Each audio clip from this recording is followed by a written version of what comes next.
Your husband is cheating on you with your employee. She is expecting a child from him. Be careful," said a strange voice, calling from an unknown number. Lauren clutched the phone in her hand and began to stare intently at the female employees. She was very jealous of her husband, though Felix never gave her any apparent reason. Lauren headed the company, which had been given the gift of her father, and her husband worked as a programmer for the same company. They hardly ever bumped into each other at work, and many employees didn't even know that they had been married for 10 years. The woman stood up from her favourite director's chair and began walking along the window, peering out into the hall, where the employees were working at their computers. Some of them were making coffee, some were scratching the back of their heads, some were staring intently into the monitor. A couple of guys were discussing something excitedly, pointing at a paper on the table. A girl at the reception was apparently playing with her phone. Suddenly, Lauren noticed a young woman stroking her round belly and staring thoughtfully out the window. Lauren put on her glasses and began to scrutinize her. Suddenly, Felix came out of his office and went straight to the same woman's desk, holding a folder of documents. As he approached, he began to explain something to her. She nodded with a smile. Then she answered something, took the folder, put it on her table, and followed Felix into his office.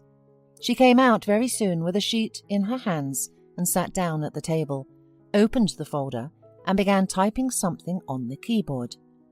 Lauren bit her lip and, pulling herself together, summoned the secretary. "Tell me, Roberta, who's that manager over there by the window?" she asked, not taking her eyes off her husband's alleged mistress. "That's Michelle. She's been with us for 3 years.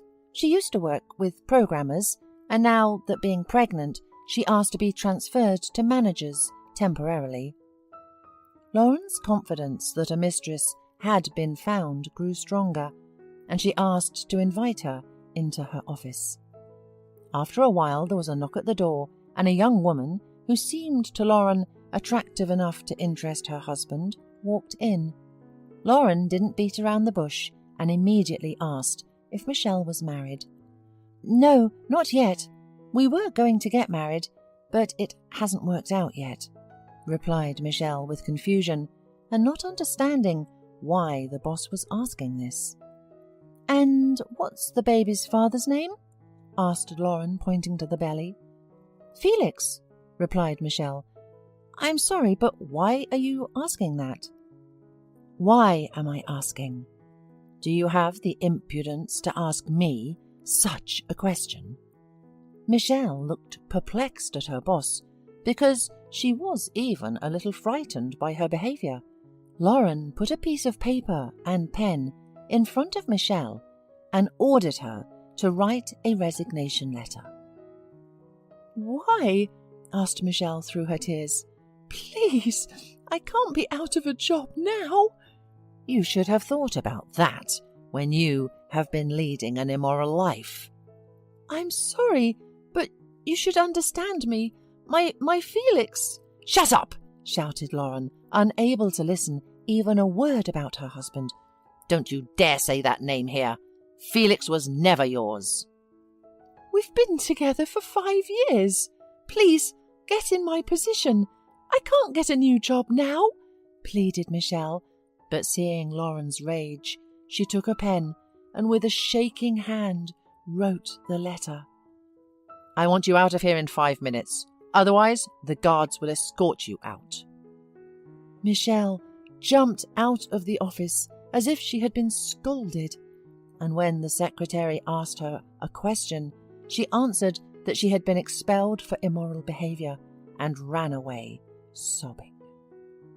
Lauren watched as Michelle was throwing hurriedly her things into her bag. Her colleagues surrounded her, but she hurried to leave the office, and people were looking at each other perplexedly and glancing occasionally at the windows of the director's office. Lauren turned and walked to the opposite wall, looking out the window. Seeing the hunched-over woman Lauren nodded contentedly, and, informing her secretary that she wouldn't be in the office for 2 days, left too. Getting into her car, she texted Felix that she would stay at the summer house for a couple of days, and that he shouldn't come because she wanted to be alone. When she entered the house, the first thing she did was pour herself a glass of wine. She drank it in one gulp and smashed the glass against the wall. Then she took her and Felix's wedding photo from the table and threw it against the wall too. "I'll show you yet," she whispered. "You'll be sorry for hurting me. I can't be treated like that." In the evening, Felix called, but Lauren shouted that he did not dare call her and turned off the phone. An hour later, he arrived. By then, Lauren was so drunk that it was impossible to even talk to her. When Lauren woke up in the morning, she saw her husband sitting in the chair and immediately remembered the events of the previous day. The last thing she wanted to do right now was to have an argument. Her head was cracking from the alcohol she had drunk the day before. "Lauren, why did you fire Michelle?" asked her husband, looking into her eyes. "Oh, you have come to stand up for her? You've both lost your conscience. Get out of here, and don't you dare come back here." She pushed her husband out, stepping over the terrible headache and, back on the couch, burst into tears. 2 days passed, and she did not want to go back to the city. Felix came one more time, but she would not let him in the house. She did not turn on the phone, but realizing that she would not be able to stay all her life and that she had things to do, Lauren returned home. Felix was at home despite the working hours. "Should I dismiss you for absence at work too?" she asked angrily. "I took work home. It's allowed, if you remember. I was waiting for you. Lauren, I don't know what's gotten into you, but I have to talk to you about Michelle. She's having a hard time. I didn't know about her problems before, but her colleague told me everything, and you must get her back." "What exactly didn't you know? That you made my subordinate pregnant?" Lauren threw the book at him in anger, but he dodged it and caught Lauren in his arms. "What kind of nonsense are you talking? Lauren, listen. Sit down and listen." He forcibly seated his wife in a chair and held out a glass of water.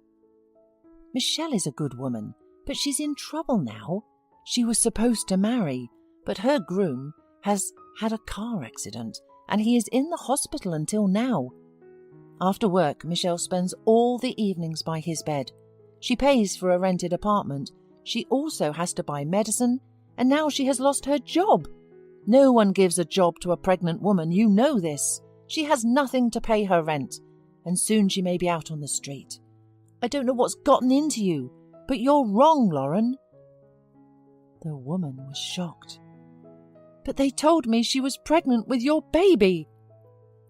"Who said such nonsense?" wondered Felix. "I've never cheated on you once in my life, because I love you very much." I don't know, the number was unidentified. But if you're telling the truth, let's go to the hospital." Lauren jumped to her feet and pulled her husband with her. At the hospital, they managed to talk to Felix's attending physician and found out that he needed a paid operation. Without thinking, Lauren asked for a bill and paid the full amount. Then she went to the ward and apologized to Michelle, saying that she would be paid for days of her absence and that she could go back to work at any time. A couple of days later, her husband found out who had called her. To Lauren's great surprise, it turned out to be her deputy, who had long been making some kind of hints of a love affair to her, but she ignored them. The very next day, he was no longer working for their company, and Lauren has forever learned the lesson that she should not be unreasonably jealous of a loved one, because it can lead to irreversible consequences.